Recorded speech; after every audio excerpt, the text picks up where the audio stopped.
Welcome to Drunk Tank, we got things that stunk. And some of it sneezes, smells just like skunk. Jeff's a fan favorite and gives the podcast flavor. Burn return, gets so mad you think he has a hernia. Joel is awesome, but he isn't always fun. Nobody likes Jack, so he might as well be gone. Drunk Tank. There's... I'm sorry, I got to comment on that. That guy's like, I want to rap, but I don't want to commit to getting out of bed. Basically. This Rooster Teeth podcast is brought to you by Bing. Only Bing now integrates information from your friends on Facebook and experts on Twitter, so you can tap into their knowledge and opinions and spend less time searching and more time doing. Now, search goes social. Check it out at bing.com. This podcast is also brought to you by Audible.com, the internet's leading provider of audiobooks with more than 100,000 downloadable titles across all types of literature, including fiction, nonfiction, and periodicals. For a free audiobook of your choice, go to audiblepodcast.com/roosterteeth. How you guys doing? Top notch. It's a podcast. That was Dylan 33X from the site with the theme song this week. More like Dylan. I didn't test my headphones. Didn't the Xbox keynote have an announcement about Bing? My smoking crack? That was for the on the Xbox itself. Yeah. They're improving, I guess, like search, so you can use the Kinect for voice search. That's cool. Yeah, they're also going to put Internet Explorer on the Xbox this year. Did you see what website they used to demonstrate Internet Explorer on the Xbox? No, what did they use? They used the Aston Martin website. Oh, no, that was different. That wasn't the website. That was something else. Oh. Yeah, that was something else. But still, nothing wrong with that. Apparently, no one in America has heard of Aston Martin. Nobody would recognize one on the street. All the car that's companies ridiculous. use, I know. Why would they choose Aston Martin? Because they're great. Because they're amazing. Gavin was in my office. We were watching that stream, and he shot his hands up in victory and started looking around for some kind of acknowledgement. I have something terrible to tell you, Gavin. Okay. No one at Aston Martin cares about you. No, but it's just another kind of strange coincidence. That's kind what of a are the small chances one. of that? What are the chances there? Like if they show a car company, why are you advertising Aston Martin? I got tweeted. You wonder if Aston Martin gave them some money or something? Maybe I would there's some be pretty connection? sure they did. I would think so, Dude. But I mean, why would Aston Martin? Not that it's not a great partnership. reaching out to the youth. I don't know. What's the average age of a gamer nowadays? What's the average age of an Aston Martin owner? Like 80? That's why I want one now, though. You understand, right? All you see is silver-haired old dudes in Aston Martin. You want one now because they're awesome, and it's now. They have a That's why you branding. want it now. They have a branding problem because it's like if you're thinking they're only 80-year-old drivers, that's a branding problem. I want to euthanize. Are they still a British car company, or have they been euthanized? Have they been purchased by a car manufacturer in India or China yet? Yeah, it's a good question. It's only a matter of time, probably. Right, isn't Range Rover owned by, or Land Rover now owned by Tata from India? Yeah, that's right. Tata? Tata Motors, right? Okay. You're laughing now. They're going to take over the world. You're laughing. They probably fucking own Aston Martin too. Oh, dear. Who owns Jaguar? Don't they also own it? I thought Ford. I don't know. No, Ford used to own it, but I think they got rid of it when they. Yeah, when the hard times hit. I can't even keep track. That's why you should be afraid to buy one because the engines inside those things change every 3 years. It seems like So using our newest sponsor, Bing.com, I looked up Aston Martin and Xbox to see if I can find out what it is, and I came up with there's a download where you can get an Aston Martin Virage. Is that the name of that? Is that how you say that? Is it? Okay. Thanks, Kevin. Kevin doesn't know enough about the car. All he knows is he wants one. He doesn't know anything about them. I just think it'd be a really funny first car. It'd be hilarious. Oh, that's right. You'd never have had a car. Yeah, that's a fucking ever. riot. I'm laughing thinking about it. You're right. That is fucking hilarious. Maybe he talks about it long enough, it'll happen. Anyway, it's one you can download for Forza. So you could get that as your first car. Here you go. It is... I'll get 160 points, and you can have that car. It's all yours. Do they have any My Box on there? I'll take one of those. We saw one of those once, didn't we?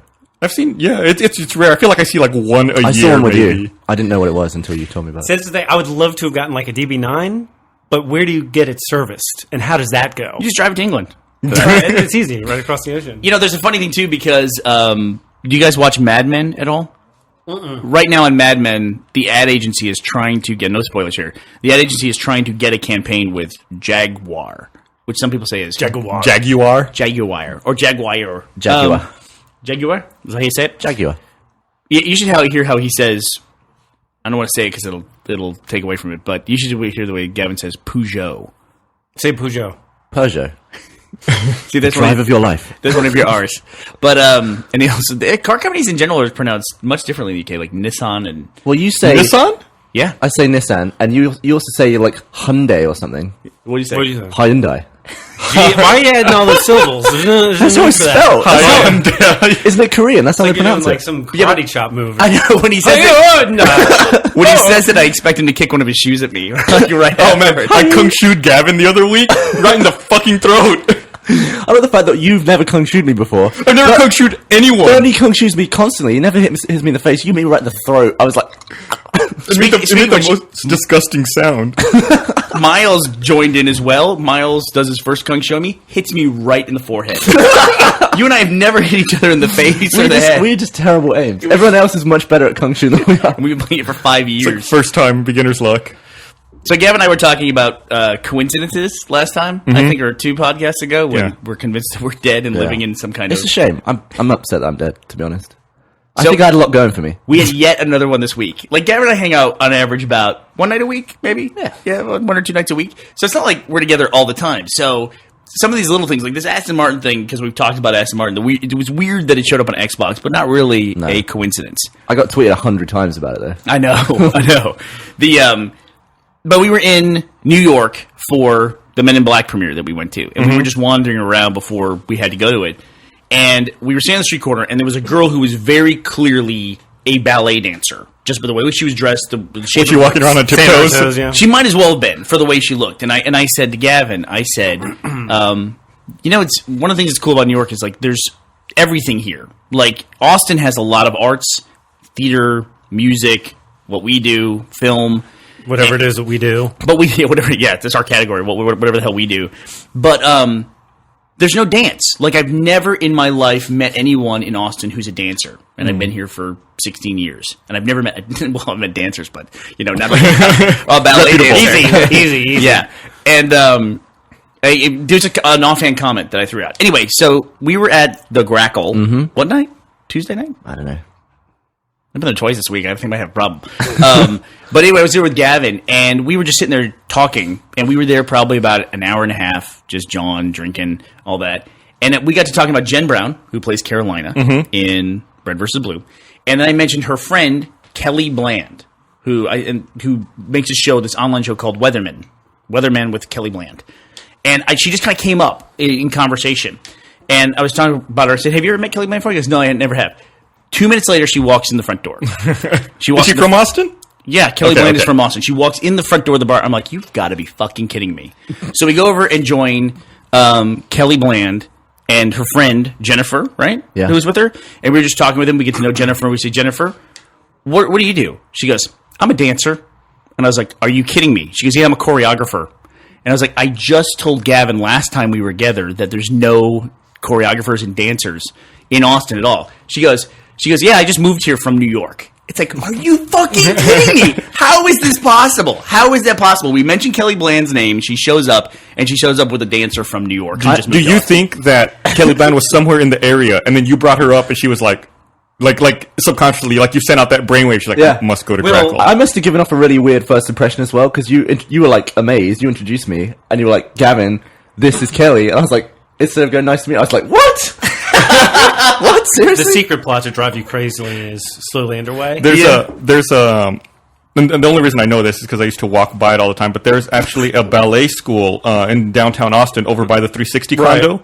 Right. I know because I would walk to eat lunch at that Blue Cafe at the base of the and 360 never every now actually and then. seen anyone walk in or out of the building ever. Because they're all in New York. But yeah, All in New York. there's a studio down There's there. a gate. You open it, the time wormhole that goes right to New York A City. time wormhole. Time wormhole. I just like the idea of Joel hanging out outside the ballet school. I watch it for hours, and no one They goes just in. slowly close the blinds on you. And it's kind of a fucked up thing. Like one of the entire wall facing the street is all glass, and it's Sure. like and they have like the pole there where they're all stretching, and But you've never actually seen anyone inside. Yeah, but through the giant glass. it's normally wall. pretty empty. Always maybe they're empty. hoping Have you people ever will seen show up. anyone in there ever? No, I've seen people in there. No, you're lying. Yeah. All right. Pretty much, though, if you change the posters on the wall in a ballet studio, you have a dojo, right? I mean, it's pretty much the same exact thing, except you just, put, It's a universal Instead of space. taking your shoes off, you have to put special shoes on. Exactly. It's like a little different. Instead of Baryshnikov, you have Bruce Lee posters, and then there you go. Yeah, no, that works. put a yin yang on the wall. you know, Is the I yin just- yang symbol called anything? Or is I it just think called? it's the yin yang. Yin and the There's yang. got to be a legitimate. You know, they Karate Kid and Karate Kid 2 are available streaming on Netflix. Speaking of dojos, so I rewatched those this past weekend. Oh my god! Why would you do that? Because it was funny. Well, the funny thing about Karate Kid 2 is they don't have Elizabeth Shue, they don't have Ralph Macchio's mom, so they always talk. Well, he breaks up with Elizabeth Shue right at the beginning of the movie, and then they always talk about did Ralph they actually, Macchio's. was she in? No, Oh, right. they refer to her off right, screen. right. That happens quite a bit. And they right? always refer to Ralph Macchio's mom like she's just off camera or in the other room. Hey, Mom! I was just talking to my mom. I walked in here. What, they couldn't afford to bring them back to mom don't after know. the first movie? I don't know. Like, I guess it didn't matter to them because they go to That's Okinawa always- so that's- early that's in the always movie. awkward. Yeah. Like, wasn't it like that with the Transformers? I didn't see the last Transformers movie, but I I guess they didn't could get either. Megan Fox, so it's just like Oh, now yeah. it's some other girl. Yeah. It's just like, never mind. Now was it the same role? I don't even No, know. it was a Same- different Oh, it was a character. different character. The same And- role. and they- Is it they like a refer soap to- opera where it's like, now it's this person. They referred to Megan Fox's character being like a bitch or something. So I Oh. guess it didn't go well negotiations. Sure is sad that my last girlfriend got run over by a transformer. Anyway, on to the next plot. She transformed into a bitch. They recently did that same thing in another new movie. They did that in Avengers with Natalie Portman. They showed the Thor. Showed the picture. Yeah, they showed her. They was- showed that was- Thor a picture of her. That was the one thing that Sid bothered Jack. It was like, come on, just put some video in there at least. Come on, make it. You know, it's I like Natalie it. Portman. I like it when they change the casting of someone and then try and explain it. You may as well just not mention it. Like they did it in the Matrix when that woman died, the Oracle. They replaced her with some other woman. Oh, right. But yeah, then they wrote it in as like a big thing. It's just like, she can change what she looks like or something. And Yeah. I have to be honest with you. If they had not pointed it out, would you have even noticed? What well, you say? you're too busy being overwhelmed with the terribleness of the. I mean, was there anything that went right in the last two scripts of that? the Burley, it was pretty bad. the Burley Brawl was pretty cool. I remember sitting and watching that movie during that weird dance scene that they had in the second movie, and it was like, yeah. all right, this is going to lead up to something. This is going to mean No, for me- something. for me, it was- there's going to be a payoff, right? it was It just kept going on and on. it was and the on. cherry pie sequence of the Merovingian where it's like, what am I watching? Oh yeah, It's You are always in not like, kidding. That was one of the worst things I've ever seen on a theater screen ever. There's always that that moment in a movie where it's a terrible movie and you realize, oh, well, this is a terrible movie. Yeah. Where you can refine it down to that one moment. where you're Yeah, like, for me, it's like a moment like that, and I think it was the cherry pie scene. It's like where I'm sitting there in the theater, and like that happens.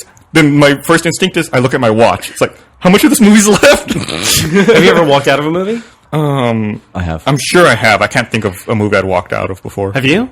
I walked out of a movie? Yeah. I walked out of the last 15 seconds of Con Air just to say that I did. I'm like, I have to leave before the credits just to say I walked out of this movie. It's that bad. And so and Matt stayed and watched the last 15 minutes. We've seen worse movies than Con Air, though, right? At least you know what that's going to be. Yeah, I walked out on. Actually, I had a lot of people in it that I like. It had Heather Graham and Robert Downey Jr. in it, but before he kind of had made his comeback, it was a movie called Two Girls and a Guy, and I think it had Natalie Wood's daughter in it. And I literally walked back. I wanted my money back. Yeah, that was gonna be my follow up question. Have you ever Yeah. gotten so upset at a movie that you've wanted your ticket refunded? Mm-hmm.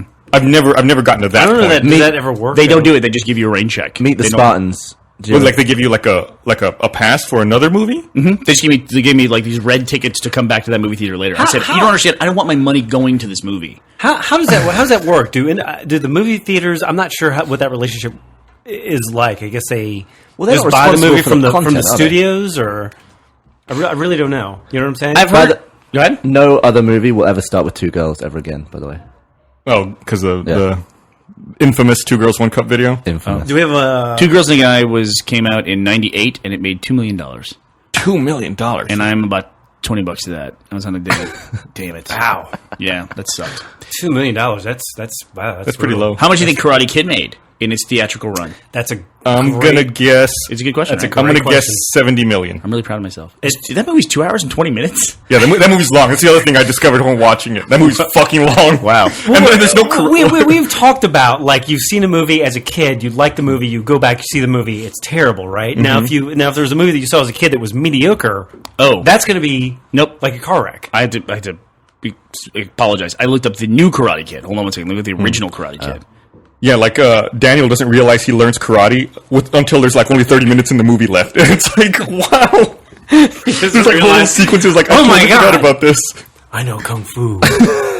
Like the actual tournament. There's the Matrix tie. The actual- Matrix and the Karate Kid are the same movie. The actual tournament and the fighting is so quick in that movie. How much did it make? It's 2 hours and 10 minutes, the original, and it came out in 1984. Probably, I mean, you know Karate Kid. I've right? never seen it. You never seen it, but you know it's like one of those How much? I know it's a big deal. Drop Yeah. me. I have to know. $91 million. Total. Wow. That's a lot what's that in per, 84. What's that per minute? I don't know, Joe. I need a bottle opener. All-time domestic. It's I can do it with my key. I got it. Yeah, I do it with my key. I don't. Joel's drinking Corona again today, which we are not sponsored by. He brought the Corona on his own. It's still in the bag from the place you bought it. I'm sorry I missed the tequila What is? festival. I'm sorry you We're missed not. it too. We're not sorry you missed it. That was It would have been good. It would have been good to have you here. that was a rough day after that. I didn't get much done. Yeah, that's always and I can't afford to. I don't know. Yeah, we're next time we're doing those in the afternoon, like right before we call it quit for the day. Yeah. That's a good idea. Thank you. I drink Corona without a lime. How do you do that? It's definitely better with a lime. Mm-hmm. It's definitely better with a lime. You know what though? It's I always get made fun of when I ask for Corona. Who are you My hanging parents- out? Who are you hanging out with? who makes fun of you? Jeff. The bartenders that make fun of you? Apparently, Well, it's Jeff's like gonna make fun of wimpy you. drink. Jeff's gonna make fun of you no matter what you do. Yeah. You probably figured that out. I have. I live with a guy. Yeah. How's that going? It's great. You know what my thing about Corona is that it's always I realize getting the lime. I'm basically using an entire lime for one slice, and then Why I don't they don't sell use- limes by the slice? I don't know if they should. Or they should sell smaller limes. I don't want to use a key lime, Yeah, but I feel like I'm wasting always half a lime because I'm not going to drink enough beer to go through an entire just lime drink more full beer. of slices. No. Drink more beer. That's the easy solution. You're worried about wasting a lime when you waste every. I went around and filmed all of your Coke cans yesterday. Nah. You had about 3. Yeah, you've done that for a very long time. You're an expert at Yeah, like and now open you- up a Coke. I understand that. I've done it. You I want to do drink that. Coke in shots. You should have shot glasses. Here's of Coke. here's going to be the end game here, the ultimate goal. Now that we have the annex, I can't wait till we find the trail of empty Coke cans on the way, walking from here to the annex. It's going to be like on cars in the middle of the parking lot. So Joe the In the cat mailbox. is over at the annex. Joe the cat is back. I'm which is so excited. fantastic, but now he has lots of places to hide, Yeah. and there's dangerous, pointy No. equipment in You there. just call him when he comes. He's How- not gonna live long. How He's often fine. do you go and give There's- him rubs? What's that? How often do you go and give him rubs? Have you even been over there? I don't think I've I, seen I, you. don't know, over there. I go over there like once a day, mainly to talk to Brandon. But If I have a long render, like I'll render a Let's Play, it's just like, ooh, I'm gonna go time, another time to cat. go back to the cat. He's so awesome. I feel bad. I wonder if he misses the dog. No, he's doing great. He had that first day where he meowed a little bit and he was getting adjusted, but now he's like in heaven. The first day he was hiding in the scissor lift. That kind of sucks. He's also pretty active on Twitter as well. We've discovered. I don't even know who's running that fucking I have no account. idea. Scissor lift. You almost couldn't design a more dangerous piece of equipment. It's like interlocking pieces of metal And every electricity. 2 feet and electricity Yeah. that are basically uncompromising. It's like that's got to be the most dangerous. DC batteries. That's about as bad as it gets. He's going to touch 2 terminals and explode. I saw a guy on a set almost hang himself Yeah. from a I've scissor seen- lift. I've seen Like the he scissor wrapped lift. the rope and it's like, oh God, help! And I remember, oh God, help! The guy shouting at the top, and he's at the top of the scissor lift, and he had rope wrapped around him somehow around his neck, and someone started lowering the scissor lift. And he was on the other side of the controls, and it's just like that was. It's a good job. It was rope. Usually it's chains and stuff up in top of sets. But I was once, when they're driving, you can drive them when they're up, and they will beep Right. and stuff. It's like beep, and they're loud as hell.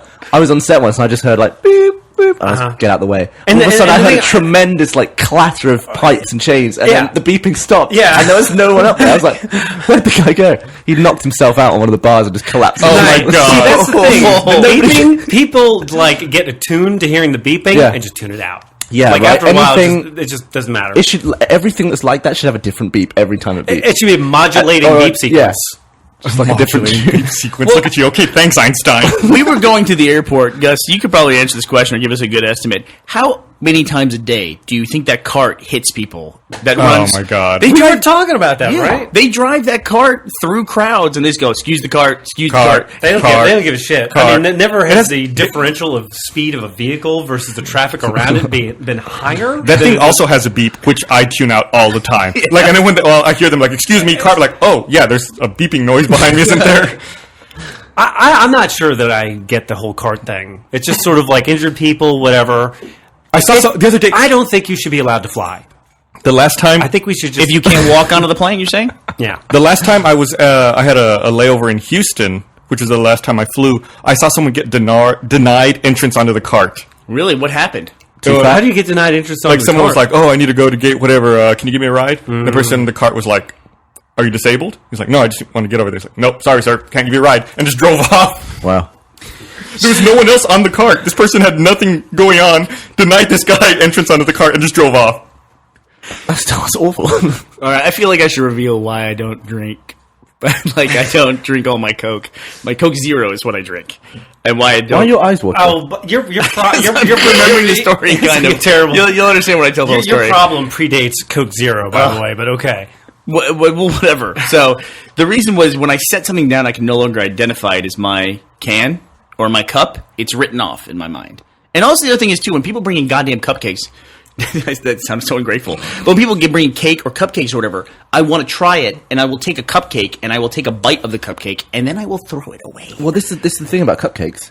You don't need the whole cupcake. It's It's the same with a muffin. Just eat the top, you're done. Or I just want to try it. I like, yeah, your cupcake's great, and then you throw it away. And like, you're wasting it. It's like, what's more wasteful, to toss it in the trash can or to put it in my body, this horrible thing, and then have to burn it off? I mean, it's like, it's actually less wasteful for me to throw it away. I know that sounds weird, but am I less important than the trash can? You know, I mean, it's like I got to burn it through my body to satisfy you. Like cupcake stuff will be like a good biodegradable fuel for like the environment in the garbage bin. Would be better placed than like my midsection. Yeah.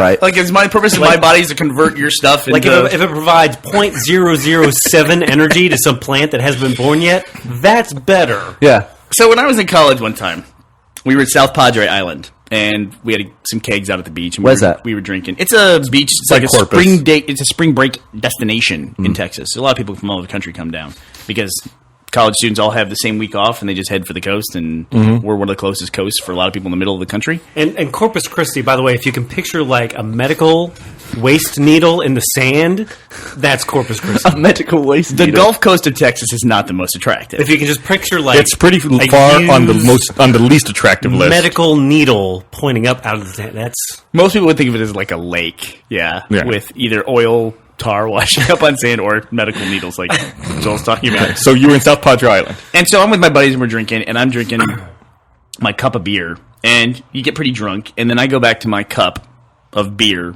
on the tailgate, and I pick it up and drink it. Mm-hmm. So it wasn't a cup of beer. yeah. It was a spit cup. Somebody had been chewing tobacco and spitting in it. Yeah, and it was somebody else's spit cup. It wasn't mine. Yeah, this is why you can't hang out. Can't hang out with those guys. Can't hang out with those. Yeah, but I'm not sure it was just one person's spit cup. It might have been a God. And I hate to tell you this, but I was drunk enough to where I figured this out on the second swallow. So there's nothing quite There's nothing quite like the experience of realizing you're drinking someone else's. If I were you, when I was drinking stuff from after that, I would like chain it to my wrist to make sure it never leaves my grasp. So now you know, after all these years, why I leave Coke cans around. Scarred. That's disgusting. That wasn't the worst part. The worst part was I realized that I went, oh no, and I pulled it away, and I had a string. You got the saliva string connecting you to the cup. Somebody else's saliva string. Gavin is in the corner in the fetal position now. So I There's was nothing worse than the string. He might be throwing up. There's not when you have the string. It's like watching a scene out of Alien. and it had been, Like it had been in the cup for a while, so it was like cold spit, so it was like a really tough string. I had to like bat at it with my free hand. It wouldn't break.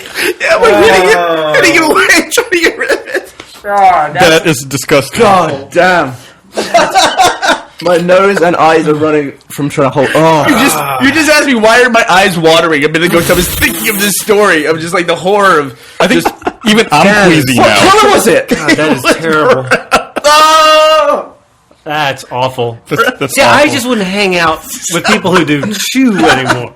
Or Yeah, Spit. I'm with you. Is that a thing? A spit cup? Yeah. Why do people spit in a cup? When you're chewing tobacco, you gotta have a place to spit it. Why don't you gob it on the ground?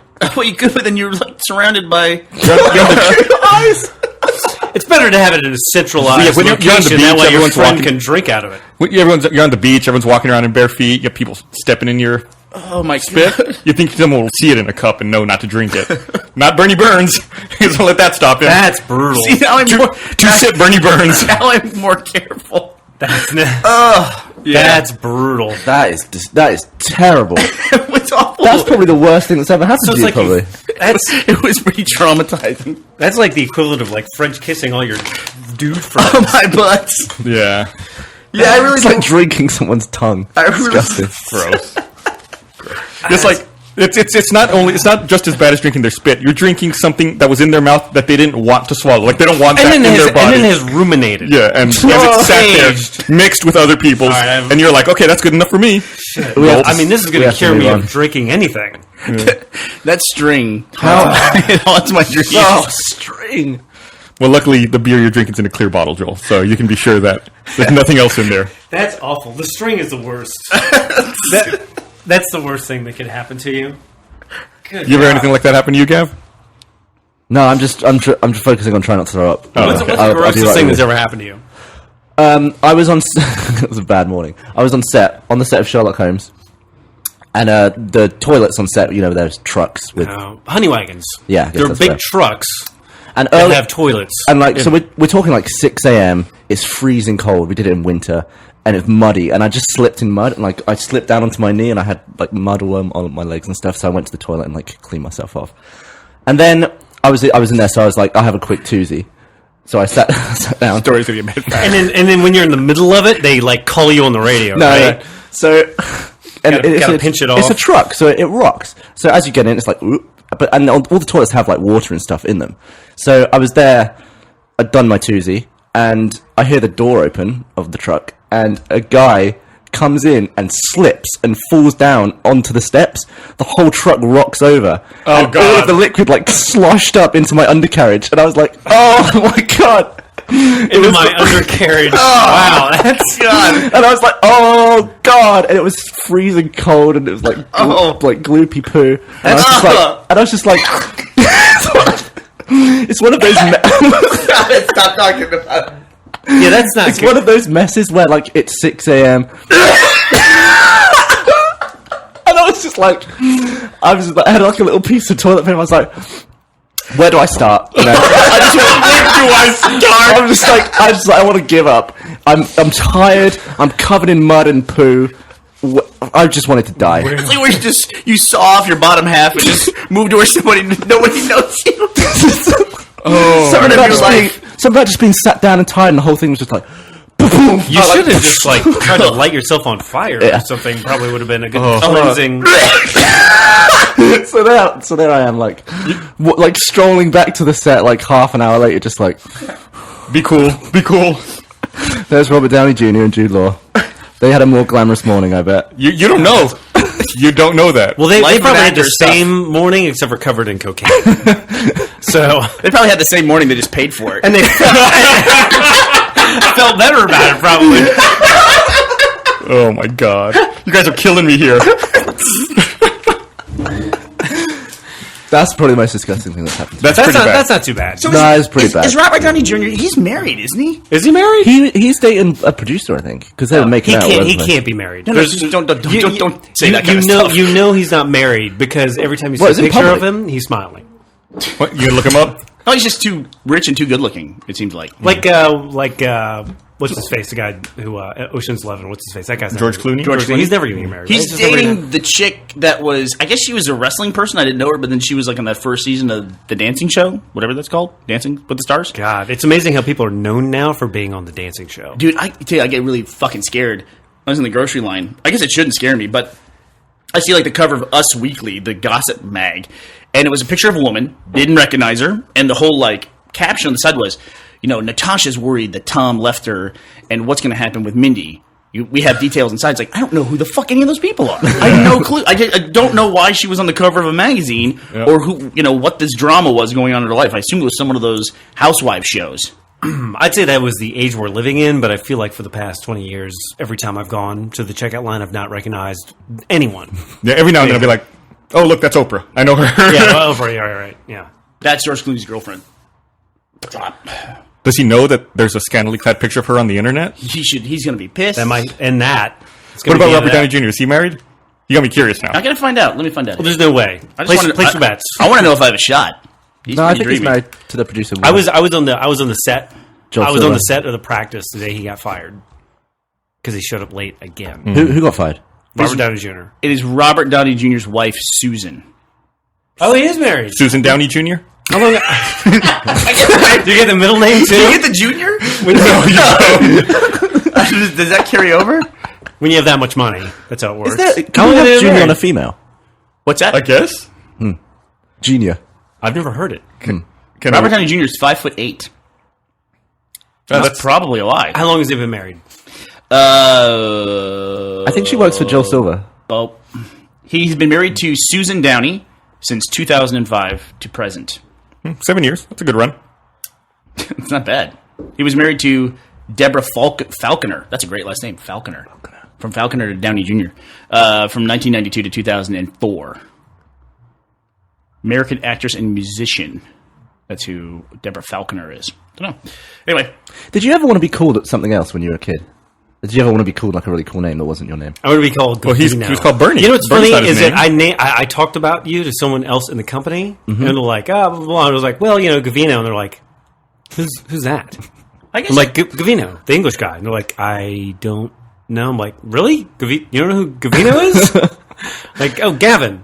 That's weird. Some people still call... Like, I think Kathleen genuinely thinks that's my name. She introduced me to people as Gavino. That's close enough. It's only one letter off. You guys will forever always be your usernames to me. Yeah? I mean, I think so. Yeah. I'll always be the guy who dunked my lens cap in your beer. A long Much time ago. less gross. That's the grossest thing that's ever happened to me. That's not nearly So that's as not bad. too I bad. wore my Caboose shirt the other day. It was the did? first It time I was wore like in a long time. watching a That time shit- warp. It's my oldest T-shirt. It's like 9 years old now, I think. It looked crisp though. Yeah. It looks brand good. It new. looks like you rarely wear had- it. you It's don't- still you don't wear too it big enough. for me. I bought it thinking I'll grow into it. I never did. it looks like a finely made Rooster Teeth product. Fine. Doesn't age. I want to step Doesn't- in here real fast. Step in. I want to say thanks to Bing.com for the support of this podcast. I thank them also. As you know, Jack's out at E3 this week, and I'm hoping that we can talk about Halo 4 You want and to talk about some his E3 beard stuff. too, probably, don't you? Yes. But before we get to any of that stuff, I just wanted to let people know that Bing has gone social. So now when you go to Bing, you can link it with your Facebook or Twitter account.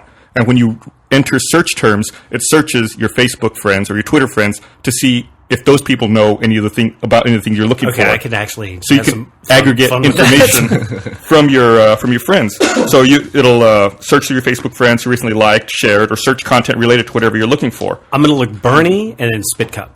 Bernie Spitcup. I'll look it up right So, now. for example, I looked up Halo 4, and you can see those are your friends who've liked it, or anyone who's posted pictures related to it. So it's neat not only to get search engine results, but results from your friends as well directly. So if you're interested, check it out. It's pretty cool, and it's available at Bing.com. Oh yeah, I looked at Bird versus Blue. Look up Jack's beard and then Garden Gnome. Jack's beard is He looks like It's a garden gnome. huge now. He has to wear a little hat to go along with his beard at this point, and he has to be stuck out in someone's lawn. The thing is about that, people say, "Oh, is there something living in your beard? It could, it could be a bird's nest, or whatever." It's too big. He could have insects in his beard. Why is he growing it out? Do we know? It's too. I know why. I admit I have There's stuck, a I have there's stuck a reason. Things, stuck things in my hair and forgotten about it. And found them later. When we used to work at the call center, I wonder what his reason is though. But go ahead. when we used to work at the call center, I don't know if you remember, worked with a guy named Nick. Every now and then I'd be on the phone talking, and he would drop computer case screws into my hair, which was a lot bushier back then, and they would just get lost. Like, you couldn't find them. Yep. And, I would, try to brush it out, but they'd be, really deep in there, and I couldn't get the screws out. Like the idea of you going through a metal detector. See, this is a good. This is not a bad problem to have. This is a good problem to Yeah. have. That's a good. All that's a good problem. What? Like So, thick hair? why is Yeah. Joel growing his beard out? Jack. Or, sorry, not You Joel, don't even Jack. know who I am right now, Yeah. do you? I'm drunk. No, I don't want to talk about it. Oh, God. Well, you don't want to talk about it? Why not? We talked about his fleshlight last week. I don't think... Does he have a flashlight? Do you know that is one of actually I should say I was going to say one of the few times. It's actually one of the many times where I have called someone and said, "Hey, you need to listen to the podcast before it goes out." I'm just saying. And to Jack Shreddy's like, "I don't give a fuck." No, we had talked about it previously. So Thank I'm sure goodness he was you okay didn't with it. actually drink out of that. What? Oh, Jesus, Joel! Oh, God. See that way you can't keep objects laying around burning. I think I just killed Bernie with a comment. I'm just gonna come in. This is gonna come in here. This is gonna come in. It's gonna come in handy later. But I'll show. Yeah, I killed him. Yeah. Something's gonna fly out of his eyeball right now. So as long as it doesn't fly into the eyeball. Oh my god. You're gonna die, aren't you? I feel like I'm close to it. So this is gonna be something that's gonna come in handy. I'm not gonna tell you what it is, but that is I ordered that for when I appear on Awu if Jack's ever out of town again. Instantly funny. That is instantly funny. You look like Church in Marathon when he's waiting for. That is instantly funny. It is out for delivery right now. Can you do a good impression of Jack's voice? You I do that? don't know. You know who can though? It's Michael. Ryan. Oh. Ryan can. Oh, yeah, Ryan's got a he's good almost voice. interchangeable with Yeah. Jack. What's up, internet? I don't know. I can't do it, but Ryan can definitely do it. I think we had Ryan on the podcast Yeah. one time just to demonstrate. I remember that. Hey, we should. Those animation guys did a fantastic God, job. did you see on the last episode 2? right? Before we move on to that, I do want to point out too, we actually have a special correspondent reporting with Jack from E3, and that is Allie Bakes. Allie Bakes. Fragdoll Cadet, who is Dude, I like her hair. joining us She for a week. has the most insane pink hair. Yeah. Dude, I've ever pink seen. hair is great. You know, to make your hair pink, you have to dye it blonde and then dye it pink. Right, you have to That's like get rid of the color, See, right? And that's then dedication. Yeah. It's multi-step. I like that. That's great. It's a lot of maintenance. It seems It's like too. brewing a beer. You got to like take your time. You got to get the hops. You got to do steps. I'm impressed by that. They're having a good time out at E3. it's good. We definitely should talk about E3. We should talk about E3. But we're gonna move on to something else though. Before we do, let me read this. This podcast is brought to you by Audible.com, the internet's leading provider of audiobooks, with more than 100,000 downloadable titles across all types of literature and featuring audio versions of many New York Times bestsellers. For our listeners, Audible is offering a free audiobook to give you a chance to try out their service. One audiobook to consider is Game of Thrones. We were trying to consider, what audiobook to look at this week, and Game of Thrones is a huge one. I know you're... Yeah, I'm caught up. I'm itching to talk about it. Yeah, so for a free audiobook of your choice, go to audiblepodcast.com/roosterteeth. That's audio... I'm not going to read that right. That's audiblepodcast.com/roosterteeth. Nice. Now that I've seen the show, That thing I'm is really incredibly interested popular. in getting caught up on the books because Adam's read all the books and he tells me that they're very different, or they're different in some ways. What are the books called? Is it called a Game of Thrones? It's the first one, I believe, is called A Song of Ice and Fire. Oh, and what? But now that the show's out, I think they've rebranded it. They've done Game of Thrones, A Song of Ice and Fire. Pretty smart. When I was growing up, people had fantasy books that they would carry around school sometimes, and they always had like those. They look like Dungeons and Dragons manuals, and I would stay. Because of that, I never read fantasy books because I hated the way the covers looked, and I just didn't want that. But now with digital books and audiobooks, I can hide that shit on my computer. Yeah, I can enjoy it. Just listen to it in the car. What's crazy to me is Game of Thrones is not really on TV in the UK. I mean, it's shot over there. Or the entire cast is British, pretty much. Yeah. You can't. It's not even on TV. They have some You guys crazy are- locations. They shoot in a lot of places. Yeah. You guys Like are they in the- shoot in Northern Ireland. They shoot in Iceland. They shoot in Belfast. Yeah. You guys are in the dark ages all I think the time. the only way to watch it is like on Sky Atlantic or something, which is some obscure channel. It's like all on your satellite. channels over there are the same channels you get when you're on an airplane. There was a guy on Reddit who posted a really funny image, which says, having been the only person in my group of friends who's read the books, this is how I feel every time a Game of Thrones episode airs. And it was a picture of Jesus on the mountain, Yeah, talking to a bunch of people. he's proselytizing to everybody, and everyone's in rapture, watching. I really didn't think I was going to enjoy the series, but I started watching and instantly I got sucked into it. There's just so many- so good. Everybody has that. So many experience. meaty moments. Like you'll be watching the story be going along, and then all of a sudden something will happen. You'll be like, "Oh God!" Like a guy decapitates his horse. Yeah, that came out of nowhere. And that happened. I was like, "What the fuck?" He loses the decapitates his horse and then accidentally drinks from the cup that was near the horse, right? Except in that show, it's not accidental. Horse cup. Oh, Monty walked in. What's up, Monty? Monty! Monty, how you doing, Monty? Have you been watching any Game of Thrones at all? I want to. It's hard to get hold of. We have the Blu-rays for the season 1. You Fucking should. Gavin has a did- fucking. No, I Blu-ray. brought him back in. Did you see how he stole the microphone from Gavin? You can't talk on that side, Gavin. You have to talk in the front. Oh, really? Yeah. Hello. Monty's wearing that cool the motion capture suit right now. It's not cool. No, it's cool. You should punch. Have you ever punched anyone with the motion cap suit? Because on the hand you got those prongs sticking out. I'd punch Gavin, but he's got sensitive balls. Yeah, Monty always likes to kick my balls. I He understand. gets the craving. So I'm surprised we haven't talked at all about E3 or Halo 4 yet, and I feel like we definitely should talk about that. It looks fucking awesome. What Monty just stepped in, we kind of derailed our talk about episode 2 of Red vs. right. Blue. Yeah. So, Monty, tremendous job to you and the team Yeah, you for guys- episode 2 of Red vs. Blue. That was awesome. It looks like nothing else that this company's ever done. It looks amazing. It's all right. Oh, come on. What was It's wrong? coming along. Don't tell us what was wrong with it, because I know you have... Anytime you make something, you can sit there and look at it and go, ugh, and pick it apart. I was telling Gavin earlier. I was just like, I'm just so unimpressed by my own work these days. Listen to this. Are you? You should be impressed. The rest of us are impressed by your work. By the way, just so we're on the record, I'm very unimpressed with Gavin's work lately. So What has Gavin been doing? Make a video Man, for the internet. you're too high energy, Monty. Tone it down a little. Gavin's like personally making like 3 different series. He's doing the Let's Play stuff. Yeah. Let's Play is the most fun. Did you see our last Let's Play? I enjoyed. I'm looking forward to the next. What's that? Worms one. Yeah, we did Worms. That's coming out Friday. That's cool. like the game? The game Worms. Yeah, they did a Let's Play in it. You I didn't even hear you it. did not hear the screaming. I was on the other end of the building, and I could hear the screaming. No, every time they scream, I hear it. I hear it acutely. Did you see our last Minecraft Let's Play where we rigged the secret trap? It was like 2,000 blocks of TNT. That was awesome. That was fucking crazy. I then connected it to a button, just an unlabeled button, just off to the side, and we were just waiting for someone to hit the button. Michael walks up to it, he's like, "This is a button?"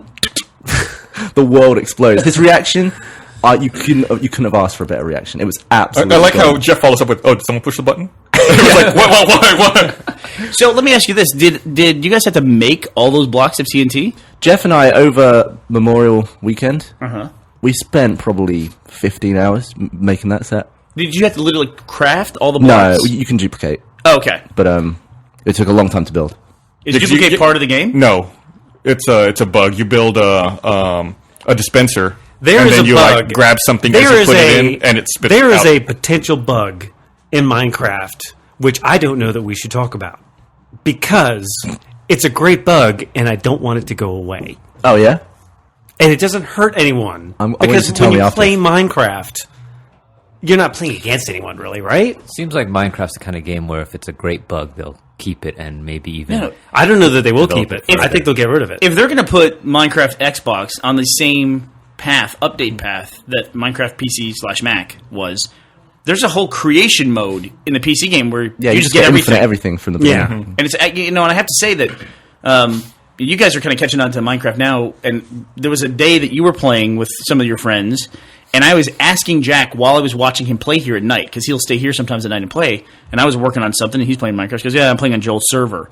And I go, "What is it? It's server?" I go, "Because it's an Xbox game, so there's no server." He goes, "No, it's just Joel's game session. We joined it." I go, "What happens if Joel quits or his Dies. power goes out?" He goes, "I don't know." Literally.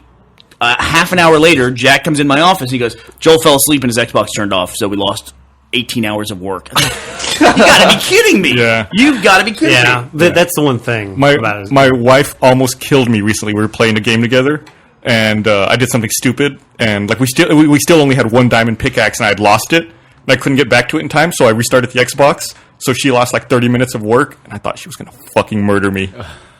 For over like 30 minutes, I was like, "You don't understand. I lost the pickaxe. I gotta get it back." But I do have to say that once they added the creation mode, the game became less fun to me. Like, having a diamond pickaxe is no longer a big deal because you just make Right, a yeah. bunch of- I stay away from those modes for sure, and I always you gotta have that struggle. You gotta have that struggle. Yeah.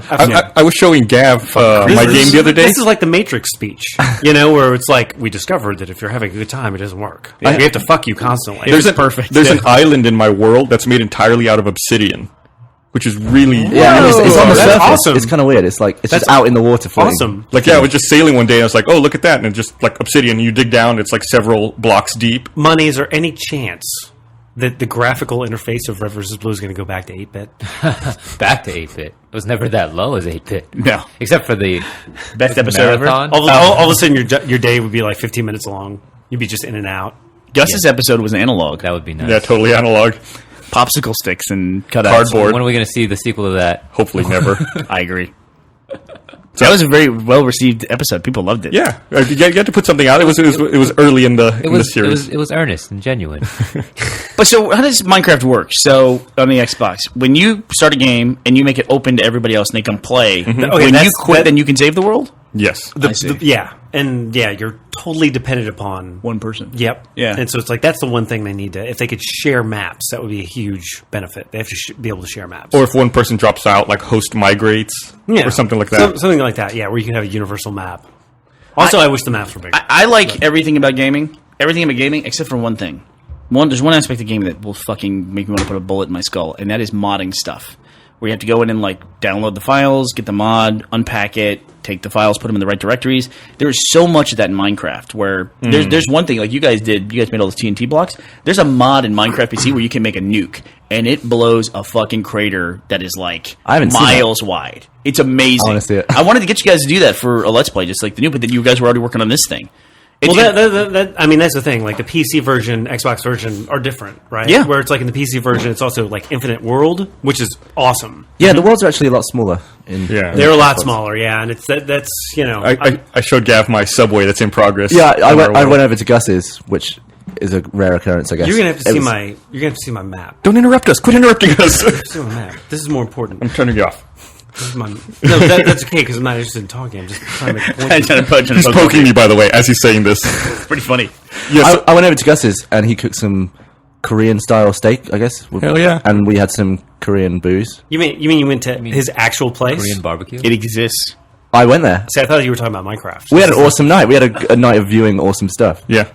He took me for a tour of his Minecraft world. Him and Esther. It's an absolute. We have a subway line that runs entirely north to south in the map and entirely east to west, and we're building a ring around it to connect the entire world. You're like the federal government. And then we're gotta build hoping a beltway. Yeah, essentially. And then eventually we want to mine out the entire world so that the entire world's just one layer thick, and it's just like that one layer all the way down to bedrock. This is like a form of insanity where Minecraft will take that autistic side of you and bring it out. Yeah. Where it's just like everything must be level. You know, it's just like I must clear everything. I hadn't even thought about that. Maybe I No, should do it's that. true, Like I was it's going to true. dig out. I was going to dig up under the mountains. Maybe I should just level them and get rid of them altogether. This is terrible. This is terrible. I remember there's an episode of Star Trek Enterprise where they introduced a little video game to the crew, and it was really just like to make them crazy. I don't remember that one. You don't remember that? This is Minecraft. So thanks to Gus, I've started watching Breaking Bad, Welcome to the club. I constantly hear people talking about. But it was weird because I had absolutely no idea what it was about. Everyone's like, "You got to watch Breaking Bad." I didn't even know what it was, and it was a comedy or anything. And it's the only show I've ever watched where I'm watching it and I'm like, I have no idea where this is going. Like Lost, you watch it, it's like, I wonder what the island's about. Why do they crash? Like dancing in that. the Matrix too. But with Breaking Bad, I'm like, where is this going? It's awesome. It's like every episode is like, wow, holy crap. After a while, it just gets worse and worse. It's like there's no way you can redeem yourself from this. Really? Is like one-off episodes or No, it's a long story. Did But I ever tell you guys about not to derail your conversation about Breaking Bad, but did I ever tell you about the server that I rented for my kids to play Minecraft on? yeah, I talked about that. Persistent server? Yeah. I don't know. Yeah, we talked. I think you might have missed that podcast. You might have been out of town. But Yeah, someone talked I about. It thought was it was Jack interesting. talking about how you discovering artifacts from someone else's game. That's Like, crazy. so we'd want- Forerunners within your Well, yeah. server. We'd wander around and find other people's who rented the server before us. We'd find their civilizations all of a sudden and That's everything cool. they had built. And it's like, we'd explore it and be like, this is so strange. Because I don't know if you've ever run into that yet. You guys have a map in Minecraft. For a long time, there was not a map in Minecraft. So you'd build stuff, then you'd die and you go like, fuck, where was I? Because you'd respawn Yeah. and you just couldn't find your stuff again. And on the PC with the much bigger world, it's impossible to find. Yeah. Like sometimes in my map, we'll build pillars and then top it with you- torches. point of So reference. like okay, that's the pillar over there. This is the that's pillar what over there. I never ran into that problem. Yeah. You had to know that the clouds drift north in order to get any kind of sense of direction in the PC Minecraft. Do they drift north? Uh-huh. They And, drift and one I've direction. noticed that the sun rises in one direction, sets in one direction all the time. That's what I normally. The sun and the moon both have Right. that same path, and that's Right. kind of what I use. Yeah. Yeah. I've never had that Then problem. when it's the middle of the day, you're like, "Fuck." Does gold, like gold armor, gold pickaxes, does that do anything in Minecraft? Gold Well, is it's up to actually 1631 and freebounded. I'm sorry, go ahead. gold is actually Gold- the fastest material. So if you have a gold pickaxe, Listen to me. Gold pickaxe, bad. yeah, it will break in like 30 Yeah, uses. do But not make- it will mine anything very very fast. Really? Do not Yeah. make gold Like pickaxes. gold armor will fall off immediately. Don't make gold, yeah. Yeah, don't make gold anything apart from a Right. clock and powered rails. Right. Powered rails. Right. Okay, fair enough. Diamond everything else. Yeah, well, that's the way it was on the PC for a long time. In fact, they made gold specifically nerfed it because it was not just comment on commercialism, was to make gold worth nothing. That's an arbitrary value that they assigned to this yellow malleable metal. Well, we have a problem. oh, you and Notch have a problem. now? Commercialism. Jesus. So when we watched the first episode of Breaking Bad, you were telling me that it was an edited version. Yeah, it was a little different. Yeah, but and then- I looked it up because I wanted to watch the episode Yeah. again because I looked it up and I found out that the original pilot was 10 minutes longer. Yeah. So I went out of my way to find that version. I watched that one. And it's a lot better. I Yeah. mean, it's the version we watched, the one that's on Netflix. He kind of goes from being a teacher to a meth cooking guy, kind of too quickly. Yeah. Like, there's not enough that happens to make him snap like that. But the extended version, you're Yeah, like, I I can see why. I wasn't sure if I was a little drunk. Also, was like I could have sworn there was like the scene in the ambulance that didn't happen. and the guy who the student who saw him washing his car Yeah. and then took the picture. yeah, like all that stuff was gone. It's a great show, though. I told Gavin he had to watch it too because coming in July when the season starts up again, they're going to show it at the Alamo, and we're pretty much going to go every weekend. I'm showing Gavin Nuke right now on Minecraft. Oh my god! I read yesterday that the final season of Breaking Bad Holy crap! is going to be 8 episodes this summer, then a break, and 8 episodes next summer. You know, who's the guy who plays Jesse, the actor? Aaron Paul? He tweeted that stop saying it's our final season. It's because it depends on your perspective. Yeah. They're technically breaking up the last season into 2 8-episode arcs. I see. So that's what he's talking about. Oh, okay, because he said we start filming season 6 in October, so That- please stop that's- saying it's our last That's season. what's going to be released next summer. I see, okay. So it's season 5.5 or whatever it is that they do now. 8 episodes is not much of a season. No, it's not. But Do you want to watch it? Man, I do. I tell you what, this season of Mad Men has been so freaking good. I mean, TV is great now. TV, in a lot of ways, is so much better than movies because Well, it's like they've you're so had- much more engaged. Yeah, well, it's like they've had license. I mean, with it breaking off, and there's so many different channels and venues now. It's like they've had license to get creative and do what they want to do. Yeah. It's not as many people like holding the reins and going, no, you have to do this, or it has to be this structure. I think it's good, right? I feel like for the first time ever, I'm watching all the shows that I should be watching. Like before, it's like I didn't watch The Wire when people were talking about it. I'm like, I'll get to that eventually. But I am watching. Did you ever watch it? First season was great. Second season, I watched it. It's different because The Wire changes up season to season because they basically change cases, and it's like one case for an entire season. Like the first one was, Antoine, what's his name, Marsh, I think, in Stringer Bell, and their drug deal breaking that up. But then the second season, all of a sudden, it was about this guy in Baltimore who runs the docks. He's like a longshoreman, and a whole thing like with organized crime in the docks and the longshoremen down there. It was really different, but it's still good, still really good. But I was going to say, I'm watching Walking Dead, I'm watching Mad Men, I'm watching Game of Thrones, and I'm watching Breaking Bad. So I feel like I'm getting all the really, really good ones. What am I missing there? Those sound like the hot. Those are the good ones. I'm not watching like any like Spartacus or anything like that. Is that any good? I never got in. I don't even. Does that play on Stars? I don't even know where that runs. Maybe like Showtime or something. I'm really bad. I really don't watch any TV. Yeah, I mean, I me watch neither. Walking Dead, and that's about it. I just watch it on iTunes. yeah. Just a Oh bit. no, but still, I Yeah. don't watch them, and I should probably, but I feel like I don't have time. But Yeah, I watch none of that stuff on TV either. I don't watch anything on a television. So what do you do, Joel? He In plays your free time? Minecraft. Play Minecraft. I play video games and I watch financial news. That's it. I'm not Yeah? kidding. I spend a lot of time watching financial news. Jack took me for a little tour around your Minecraft world. You've built an absolute fortress. Yeah, you're not allowed in. Yeah, I know. I've been banned from everyone's game. First, Bernie just showed you a nuke, and then you brought up my map. Yeah. So I don't like those two things being brought together. And anyway, I don't like the fact that Minecraft starts in an online mode that isn't invite only. I'll be like Yeah. filming things to do, and I'll go away from my screen. I'll come back, and there'll be like 3 dudes just crouching right next to me. It's like, who are these guys? Get out! Yeah, I feel like you should be able to toggle that. Like that should be an option where I never want to play online in an open world. Well, especially with people who seemingly not even on my friends list can just hop in. Yeah. I heard Who the there hell was are these a, guys? I heard It's there got- was it's got a gonna be history of that. I heard there was going to be a Minecraft movie. The solution before they just came out with a Minecraft Lego set. Did you see that? That's Oh, is that out that's yet? gonna be Yeah, perfect. it's released. Yeah, and the really interesting thing about that to me is I know some people who worked on the Lego MMO that came out for kids, and right before they released it, while it was still in development, Minecraft kind of started to catch fire. And I know people who saw, like, they were around a monitor looking at it, and they saw Minecraft, and they went, "Well, shit." Like, pretty much. And the Lego MMO is dead. It's already gone. Lego Wow. Universe, yeah. Oh, wow. And my kid had a blast. but Did it? Wow. Okay. So it didn't do well. Nope. There was a Lego announcement at E3, wasn't there? Some kind of Lego City. City. That was it. Yep. Did the Halo 4 trailer that they showed, or the gameplay they showed, it started with a live action Yes. Yes. cutscene? Does that mean that the cutscenes are going to be live action? No. It's just that. Just I that. doubt it. Okay. Yeah. You go to Lego Universe. Lego Universe is now closed. Wow. Yeah. Oh, that's a shame. That was in existence like what? A year? A year, maybe. Maybe? Yeah. Yeah. Yeah. It did not stick around very long. I don't know. They didn't say specifically that was the case. I doubt it because Into the mic. I doubt it because that would suck. But also, Oh, that's a good reason. I could see that. but they're pulling a lot of production value into this. I think a lot of times when I see like the live action stuff, it's almost like it's just for advertising, you know. But then again, the live action stuff, even then, it's really good production value. Those new enemies look pretty fun to fight. Like, there's always the risk when they introduce a new enemy into a world you're very familiar with. Like in Halo 2, they introduced those drones, the bugs. Oh, right. They were just annoying to fight, though. They were like frustrating. They're all over the place. Especially with a fucking battle rifle. Yeah. Or with an SMG. Or the new fucking skirmishers with the double shields and reach. Those are just hard. Those things drive me insane.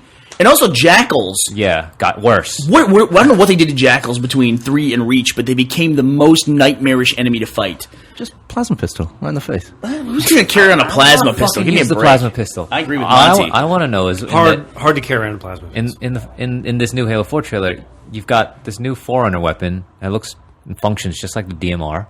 Mm-hmm. Like, what's the difference? You've got a DMR and a battle rifle in the game, which I know are different anyway. So You're not a big fan of window dressing. Listen, when Jack came back, he was talking about the scatter shot and a weapon. scatter shot, it's like, isn't that a shotgun? No. I mean, it's one of those things where Gavin and I have seen some of the stuff, so we actually can't talk about it because we haven't seen the public version yet. Oh. So we should wait until Jack comes back to talk about it. And see Jack's at E3 right now. Once he comes back next week, we can get the full rundown on what he thought. But Monty, you're so wrong. That's all I have to tell you. They're all awesome. Okay. I can't wait to. I'm objective.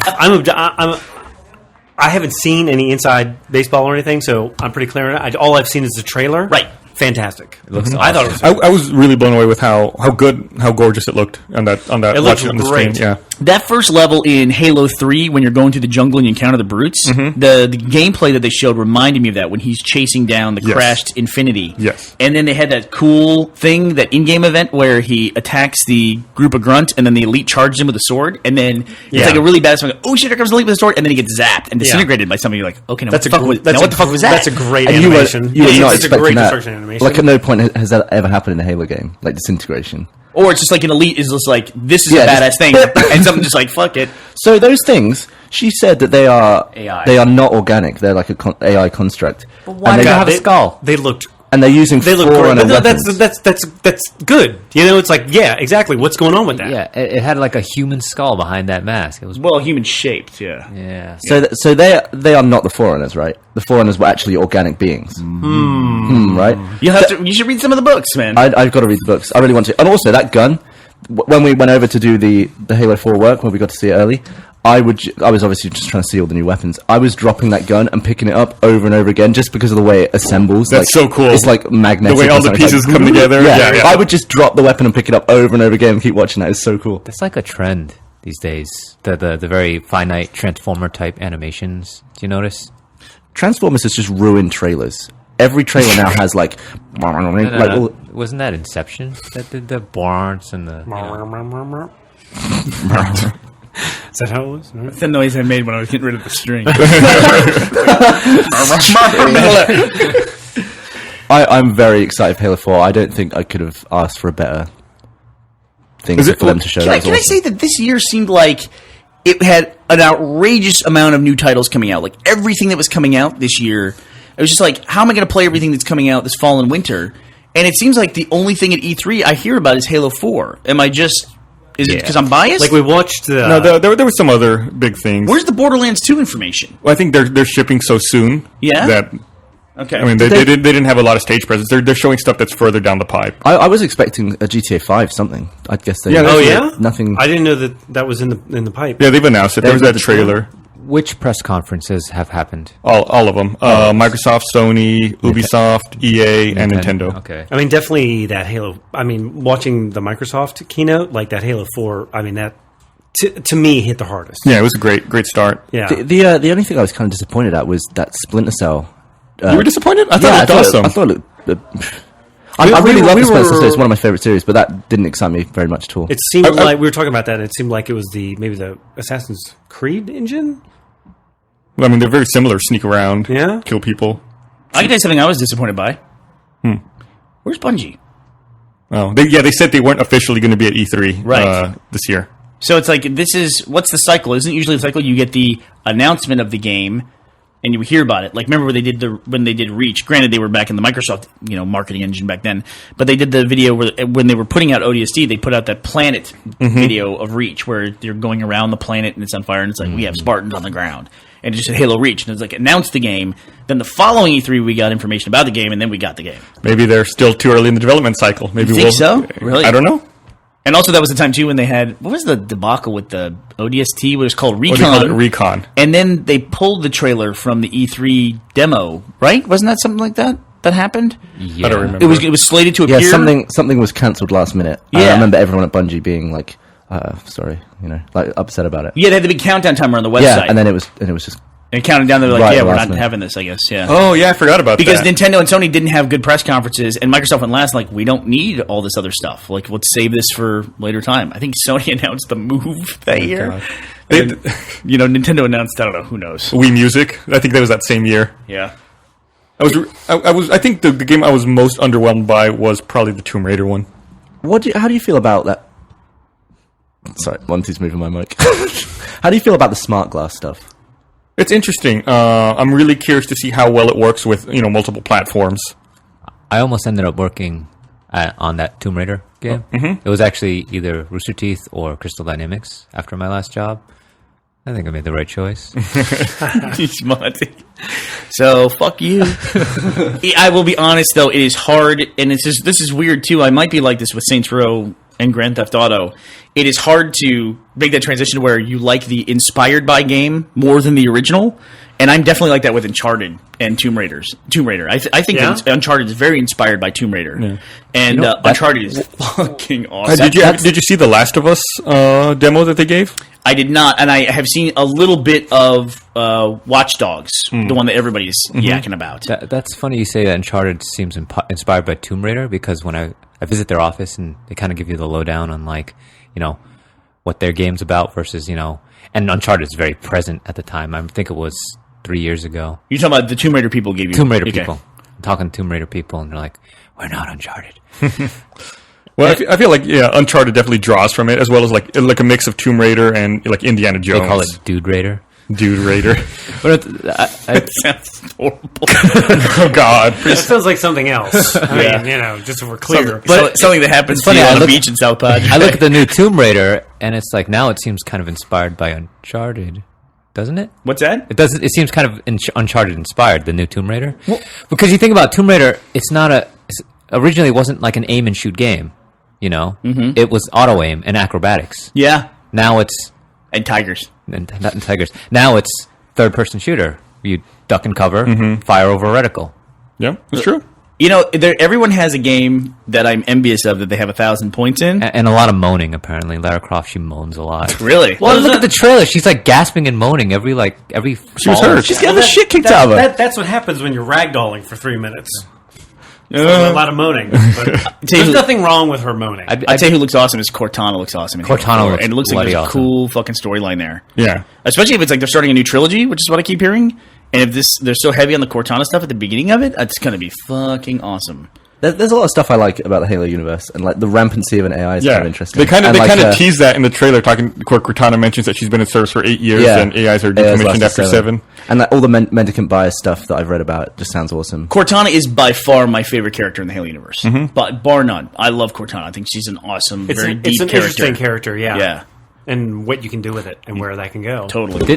Didn't Frank O'Connor in one of the earlier, like the first look at Halo 4 trailer, say about how most of the story info is in books and comics, and they want to bring that more into the game? I think that's awesome because I love the books.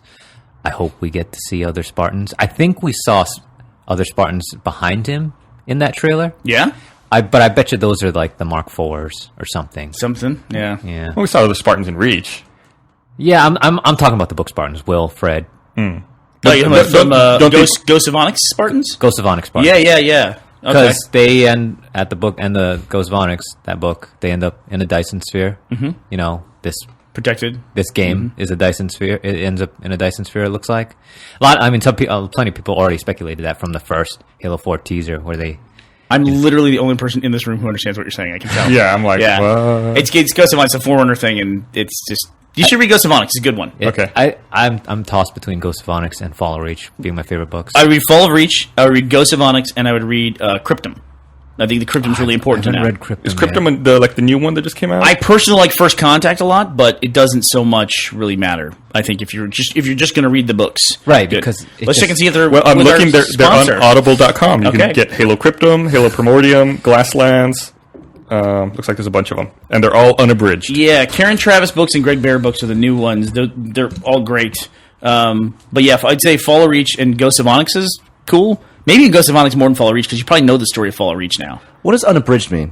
It means that nothing was cut out from it. Oh. And, yeah, there's Ghost of Onyx. Yeah, they kind of had to make some updates to the books because they're canonical, but the games really drive the story, and so when the game does something, they kind of have to go back and update the books to do it. You never saw Red Dwarf, but in the middle of that, they rewrote, like, the writers didn't change or anything, but they just, in season 3, they just changed the history of the show. Yeah, So, really? like, I don't like it. They just completely changed the past. Interesting. They did that with Star Trek, right? Did they? Yeah. Well, the new I mean, Star Trek. yeah. Like, they I'm not changed- a fan of that either. Now it's the Prime Universe. It's just like, yeah. Forget all that. Forget the past 20 years or Yeah. whatever. Just Like, forget. I think Red Dwarf started in the 21st century, and then it was set in the 23rd century all of a sudden. Star Trek's all about fucking alternate dimensions. Well, I mean, at the end of the Excellent day, counterpoint. at the end of the day, it's a narrative. It's an Yeah, entertainment piece. yeah, and you're absolutely. destroying everything Yeah. that was written. Yeah. And it's like why? Okay, why are they destroying everything that's written? I Because am- we can't deal with the backstory. I am we a next can't. gen- It's too much backstory, so we can't write something creative based on the backstory. So forget the backstory. I am a We're next gonna throw generation everything out the window now. Well, because I we're mean, the supposed to write counterpoint to our own- that is, when the show, like Star Trek, for example, has been around for 40 years and has all this canon, you've maybe told all the stories. You need to be able to free yourself. Fuck that. You have not told all the stories. No, there- fucking no. There's a large solution to that, and we have the same problem with RVB. It's like we trying to do something new, and we have to fulfill backstory, right? But we go check. We do check, right? We don't toss the shit out the window. But anyways, there's a larger problem here. It's why did they have to make a new Star Trek movie? Why didn't they make something else? Yeah, they can tell what you're saying, Gus. I agree with Monty. Oh, right. You could just start a new sci-fi franchise if these stories are so important. But the problem is, what are you talking about, though? what changed? Well, the last movie, right, where Spock. I He's, can't. through a black he's hole mad and- because it's the Prime Universe now, and Spock was That's captain. a totally and- different story, though. It's not. Yeah. They're not rewriting. You think they're rewriting it? well, I mean, think about it.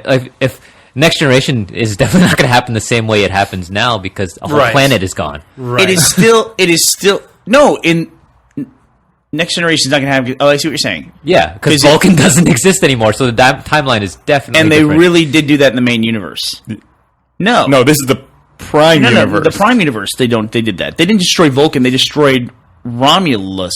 No, but in this most recent movie, Vulcan also got destroyed. In the Prime Universe, in the Right. new one, not Right. in the old one. Right. Yeah. Wait, okay. So it's not. So he's saying Star Trek Next Generation couldn't happen because Vulcan exists. No, but that's in the old that's a universe. separate timeline. The split happened before that. Right. But so when it's it gets okay. to about 200 something years after this movie, and Jean-Luc Picard, does he even get on that ship, and do they even do the things they have to do? No, because it's a totally different universe. Yeah, now it's different. It's been totally forked. different universe. Right. Tuvok's turning in his non-existent grave. Man, we're really hitting a nerdy podcast. this Yeah, time. yeah. I'm lost. I love it. It's awesome. I wonder how many people are. Tuvok's are the lost. Black Vulcan in what's that series? Voyager. Yeah, he was. Yes. He was on Enterprise, or he was on Voyager. Voyager. Yeah. But this kind of goes into a discussion I was having with Eddie, who's helping me write season 10 of Red vs. Blue. Because I need, like, Monty helps a lot too, because Monty has probably watched more Red vs. Blue than I have. He watches it on a loop, so that what he's doing stays honest to the main series. Commentary and not commentary. I wonder if it's clearer for him because it's sort of like, okay, this is what was set forward. I just watch it where in your mind there was like, oh, maybe I go here, maybe I go there, but you didn't kind of maybe, and it's just sort of like I've always had a clear picture. I've always had a clear idea, like the main story thread, and saying faithful to that. But occasionally I'll throw out like a joke, right? And then it becomes like the joke. Then it's set on screen. Then it becomes part of the deal. And so I have to go back and make sure I honor that. The big time was too. I learned a long time ago. Don't give Tex jokes. Like Tex I was just about to say it's Tex Nevada. Tex made a joke where she and it was misinterpreted. it was misinterpreted. Her code name was Nevada. because their delivery was Yeah, because she's Tex making a joke, and Tex doesn't make jokes, Right. and so everyone took it as her name was Nevada. But it's like if you listen to the conversation, he said, "What was your name, Tex?" And she goes, "Nevada." Like Like idiot. Yeah. yeah. No shit. So anyway, whenever we do this, whenever we get in discussions about writing, the same thing always comes up, especially after writing something for 10 years. People always ask, did you have all this in mind when you started? Like, they see where the story has gone since it started off with two idiots talking on top of a base. They go, did you have all this in mind? You know, did you have this planned out? It's like, did I have 10 years written before we started? No. People get attached to that sort of thing. It's very important to people that's like, you had this all planned out from the very beginning, right? It's like, no, no, not at all. It's said in many commentaries I've listened to that the script gets rewritten many times in a movie, in just a movie that you go see. It gets rewritten. It gets written when it's written. I mean, I can. It's funny. I mean, I can tell you like the TV framework, which is sort of like here's where we're at. Yeah. This is where we want to be by the end of the season. Yeah. We're going to have an arch. Okay, we're going to hit this point by episode 4. We're going to hit this point by episode 16. We're going to hit these points. And in between, milestones. what's going to happen? Yeah, the milestones. Or it's like maybe it's not a season. Maybe it's 3 seasons. Across these 3 seasons is where we are. And you lay seeds, right? Right, but it's like, exactly. So it's like, but it's probably different arcs, different things for different points in time throughout the history of it. Right? I had a specific backstory written for like Carolina and some of those agents, but like then you discover like the universe that you build, you hopefully build a strong enough world to where you can write within it. You know, that like here's a story I can tell using the universe that we've built, and I can tell the story in this. And to me, that's great. Mm-hmm. Great example is Tolkien. Bilbo finds that ring in The Hobbit. He had no concept that ring was going to be what it was, and that ring is what everyone knows the series is being. Yeah, Lord of the Rings. It was just a ring that he found. It was just a ring that made him invisible, and Gollum had it. That's all it was. I think it's funny in sci-fi, the universe you build around is so important. Mm-hmm. It's so important, you know. And it's so cool that Tolkien went back, and I think it took him 10 years to write Fellowship. Yeah. He went back and said, "What do I have?" And he's like, "What about this ring? What if this ring is something miraculous that he found? Like, it's not just I found it at the bottom of a cave and it was a way to tell riddles with a lizard man, you know?" it's ridiculous. Or more importantly, like, the ring found them and willed them to come. It's ridiculous. There's none of that in The Hobbit. Yeah. None of that's in The Hobbit at all. Tolkien, like, he didn't find success in anything he did until he was like 80. Isn't that crazy? Did you ever read that? pretty crazy. That other book? What was it the one that comes after the Simulacrum? That's my plan. Similarian. Silmarillion. Silmarillion. Have you ever read that one? No, I tried. I haven't either. I've heard it's very dry, like almost like a history textbook. It's a bizarre nature in people. They, for some reason, they need to take something to its like ultimate conclusion.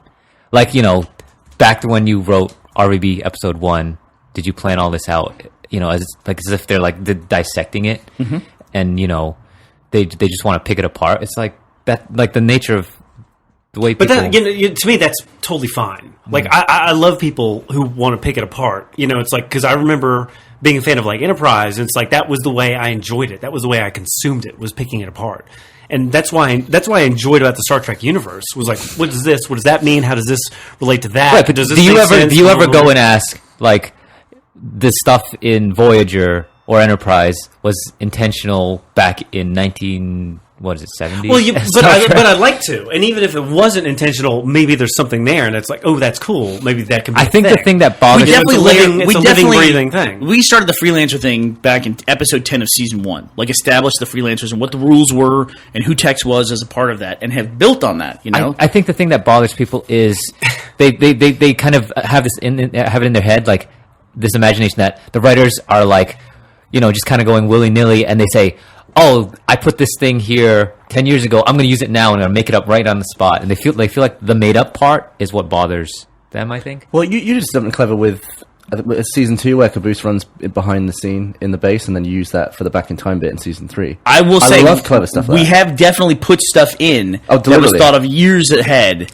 and we stuck it in and then paid it off much, much later. We have done that, for sure. But that wasn't on purpose with that moment. I know the Caboose one with the guy running by in the background, and then we made a church. Talking to Matt in season 3 or whatever, where it's like, oh, wouldn't it be great if we went back and redefined everything that happened? I remember having conversations about this. Who knows where that went or whatever, but it's like recontextualizing things is great. What's the way? Isn't it? But it's...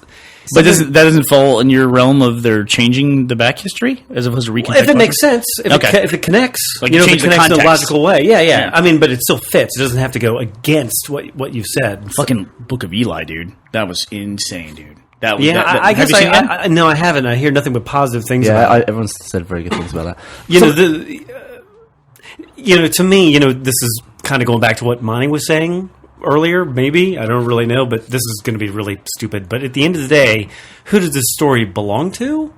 Right. And at the end of the day, the story belongs to the fans. I totally believe And it. the question that they're asking when they ask that question is, are you staying genuine to the original thing? Well, that's the question they're asking. The other thing is that they're coming from a better place than we are, almost, where it's like if they're a fan of something and they're looking at it as entertainment and they're engaged in it, they may find things that maybe we don't find or whatever, and there's total validity. You're saying like they'll read things into something that's not really there?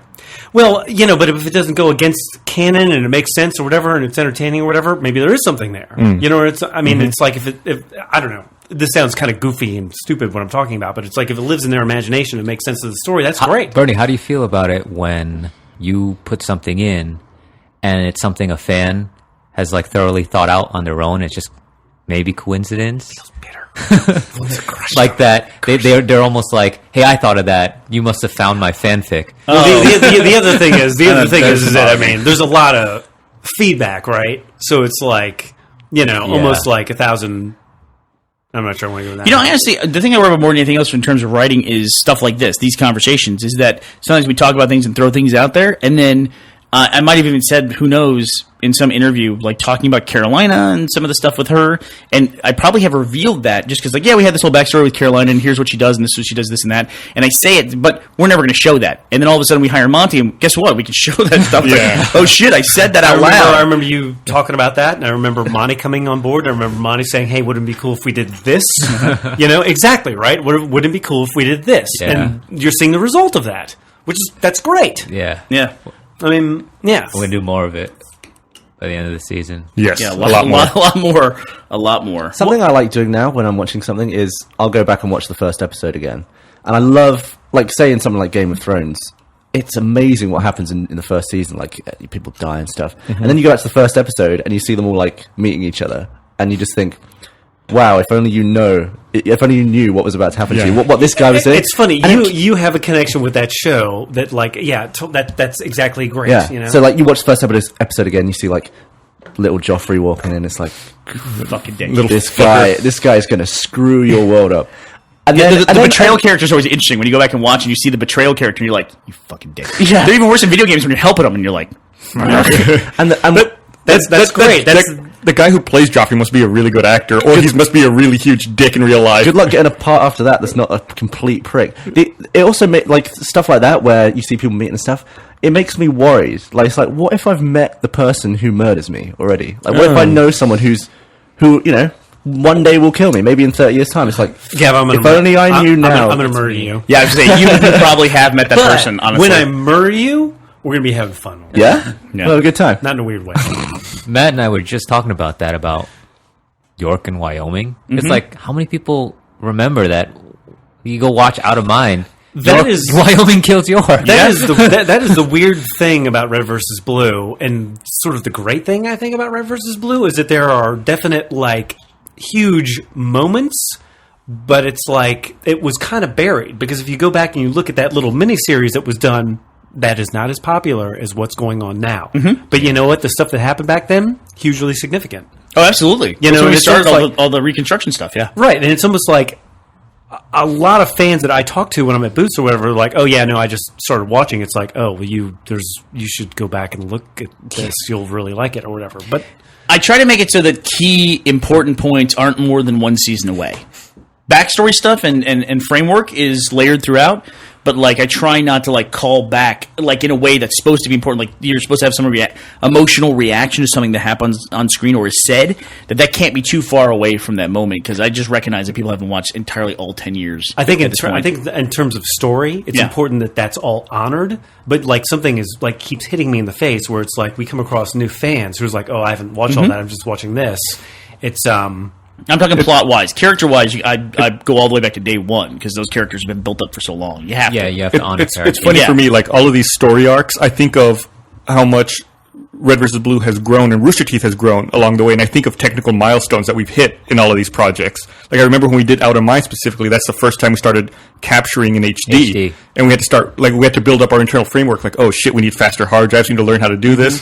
We started doing that. And now we've gotten to the point where with season 10, we have a render farm here where, we have people working, spinning stuff out to a farm. And we're like, oh, awesome. We're getting 70 frames an hour out of the render farm. We're doing great. There are certain choices that are made in this story based on 10 years history.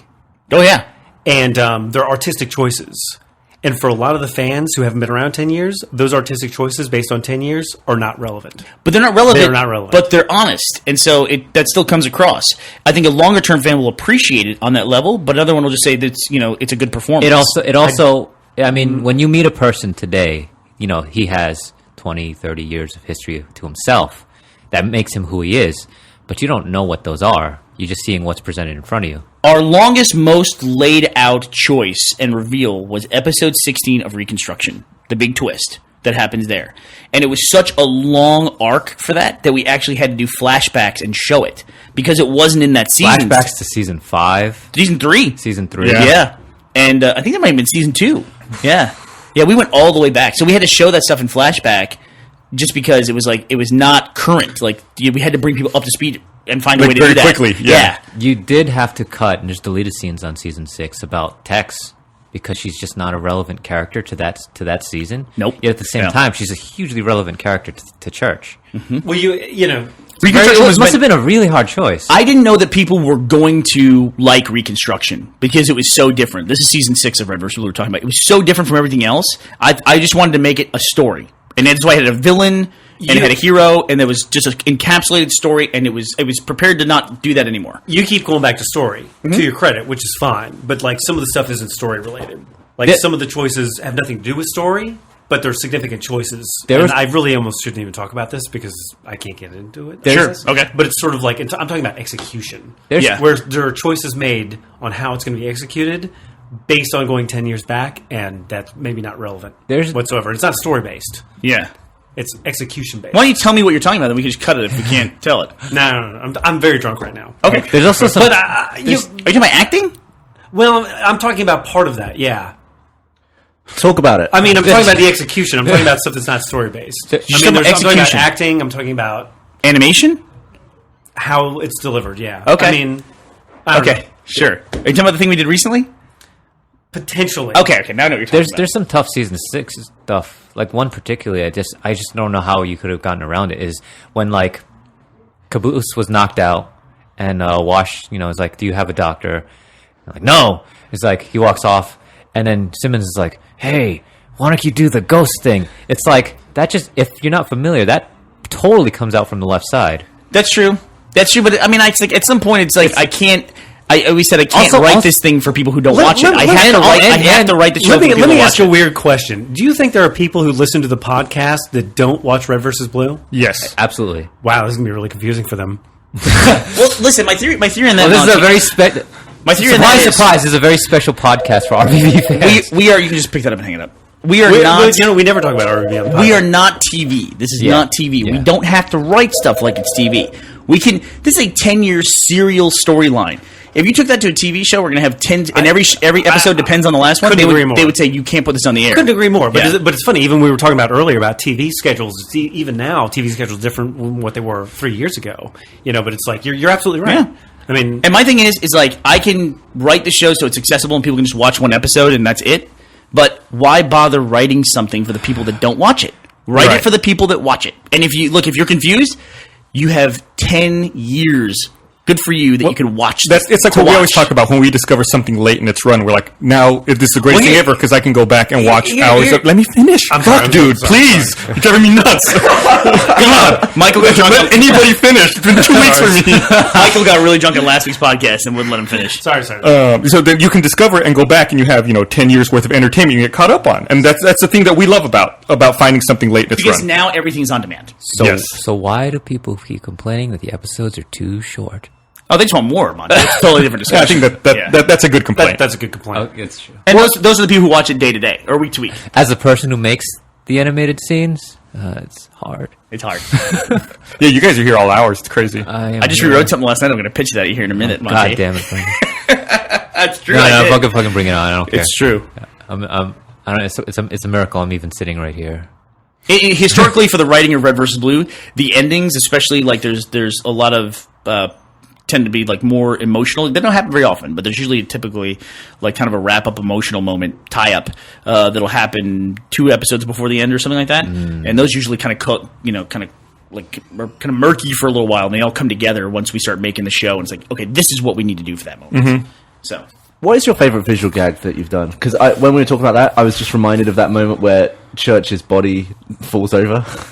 And how funny that was. That was Nathan did that. It's funny. That was really funny. When he just like falls over like a mannequin. My favorite visual gag of all time is when Washington's approaching Red Base.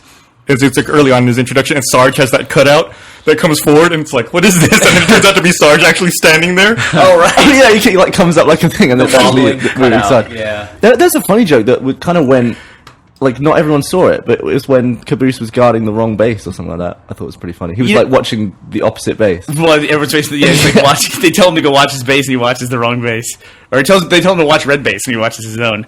But the thing about episode 2 of Reconstruction 2 is like we had the cardboard cutouts. That's like one of the silliest things we've ever shown, and it was just like we had to have that because once we started introducing the Blood Gulch characters back into this thing, the first episode was so plot driven that we knew there was going to be a gut reaction to it. And even after that episode, people go, "This show is so much more serious now." It's like we just showed cardboard cutouts popping up that turn into real people. I mean, it's like how much more silly could you get?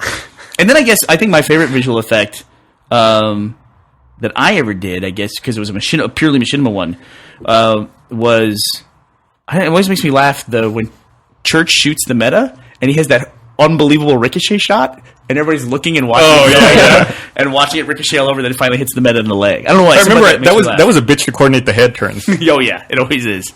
It always is. I feel bad about talking now. Don't feel bad. Joel's been sitting quietly, like, just looking around the room. Feel free to chip in. No, I'm really bad about that. Don't get self-conscious about No, it I'm now. totally self-conscious. Getting yelled at by Gus is, a rite of passage. It's a daily thing. While I was waiting to come in here, I guess there was a meeting in here before, I was just walking around. I was looking at that picture of Joel on the poster for the schedule. When was that? What year was that? Oh, it was a long time ago. Why do I look like Matt Damon in that picture? You haven't aged very much. No. What is your, like... I have that Dick Clark thing where I'm just going to be like, I'm fine. Dead. You look exactly the same. Your hair's a bit more swooshy in that photo, which is, I guess, a sign of the I can times. even put that in perspective I'm for losing my the swooshy. difference between us. Like that, when he took that photo, that was the same year that I did that Adam Sandler interview. And Wow. look how different I look. Holy crap. Yeah. Oh, that's crazy. Yeah, he looks like a totally different person. You look identical. Yeah. I'm actually We're looking at the poster right now. a little freaked out about it myself. Actually, I'm not sure what to do about it. You're scared? I'm scared about talking now. I feel, God, I feel so It can't bad. be any worse than last week's Well, podcast. I'm a little drunk. Gus, what is it this power you have with him? Last week was 4 drunk people. Right, Gus is the man because You know he's drunk now. He's got Gus is my man. 2 drunk buddies in a bar now. I feel bad. I love you, man. No. It's like I got like we have had some hard days on the road. Joel and I travel a lot together. Yeah, and did And some even hard harder fucking nights. work. Joel and I had a really good trip this time where we took a trip together just recently. We had a really good time. That was a fun trip. And that might have been the most fun I have had with this company in 10 years. He was like a kid in a candy store. Dude. It was fun. He was having a blast. It was hard, but it was fun. Well, I can't- Now this is creepy, right? Because you can't use the word hard. You've ruined it now. Here, Joel, take a drink out of my cup. Well, I can't wait to see the end result of that trip. I'm really looking forward to that. Yeah, it should be badass. I keep touching this because I keep meaning to bring it up. We have new girl shirts that are coming out in the Rooster Teeth store. And there's some pretty cool ones. And we have the sections being They were taking expanded. photos of that yesterday. They were You know- taking photos Yeah. of I like it's not me, it's you. I think it's yeah. together. What happened on that photo shoot yesterday? Because we had basically all the females employees of the company modeling the shirts. They are way better looking than us, dude. They are way better. All of them. Yeah. They are all like yesterday. They were taking pictures, and it's like, where did all the hot people come I from? think the difference is There was not a bad picture in that bunch. I think they take care of themselves. What liver's I don't probably understand better. is that how straight guys can be a judge of how good looking another guy is. Like, you were asking me one day, who do you think is the best looking guy in the office? I have no idea. I'm the worst judge. I don't know if someone's ugly or not. But you seem to have like a good radar for that. So who are you most likely to bang then? What was the conclusion? Wait, Gavin. At PAX East, you got fairly drunk and you were like, Oh, let's go with this story. Okay. Monty, it's about 3 months of Monty on the podcast are about to pay off right here. It's always funny when dudes get together and just are like, if you had to. PAX East, we were at the party, the Jeff Williams party. I was dancing, doing my thing. Gavin looks concerned. You That's come the up best to way to me, describe that look on fairly his face. drunk, and you're like, Monty, I'm not attracted to dudes, but if I had a boner for you, it's really trying right now. I don't even know what that means. And then, If I had a boner for you, it's really trying right now? and then you gestured your finger like it was like a it's just like twitching, like trying to bonify itself, but not functioning. Oh my Are god. my jeans too tight or something? What? That's awesome. No. We've all had that. Eventually, you have that conversation where you get drunk enough and you're just like, Go on. you're a good guy. You don't smell like onions too much. Go on. If I had to, Go on. if I was forced to at gunpoint, if I had to make a choice, Go on. who would it be? I think part of it was, I was dressed particularly well. It's something I've been doing recently. And well, then, the mocap suit is, fun. and then I was doing my dancing, and apparently, the hidden side of Gavin comes out, drinking and partying and It was the dance that enraptured him. I spotted him across the dance floor. Just gravitated towards him. When was that this? Was man? this PAX East? this was PAX East. It had to be PAX East, yeah. This podcast has suddenly turned into like a slash fan fiction. Oh my This is I'm extremely happy to be a guy. Guys are disgusting. Guys are fucking Like- gross. Like Jack. Let's just say it. Let's go ahead and say it. Jack is gross. I was saying that like making out with Jack must be like dunking your face in a tumbleweed. Or something.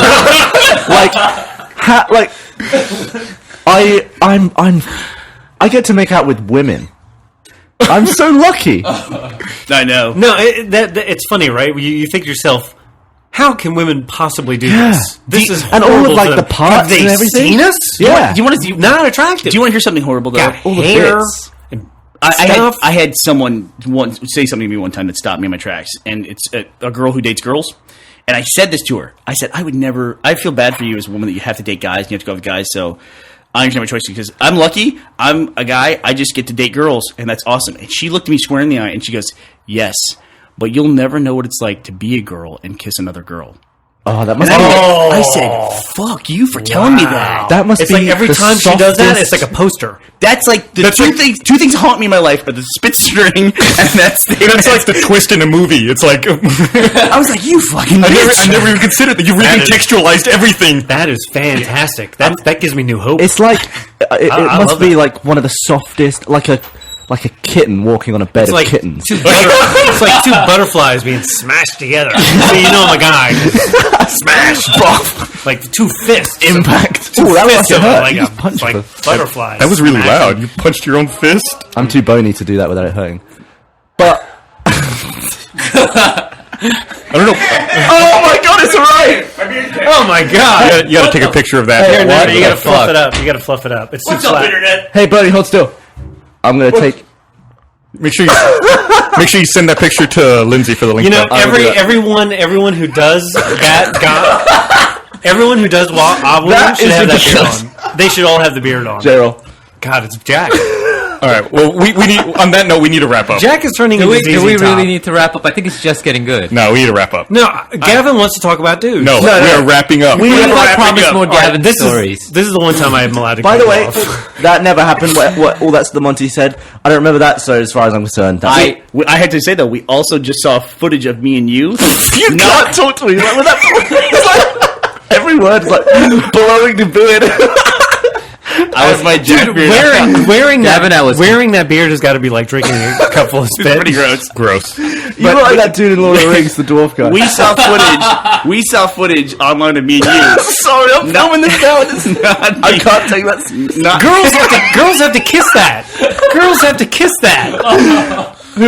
Not being Joel, inappropriate. make out with Bernie right now. Tell me what it's Yo, like. get out of here. Gross. Muppet. Not being inappropriate. We saw footage of ourselves, and you did not remember the footage of us being taken. What was So, that? What was that footage? With we were recreating the Matrix bullet time scene, and neither you nor I remember. I don't remember us even watching this. being, being filmed. Gross. The thing's all in your mouth. That's fucking disgusting. You need to trim it.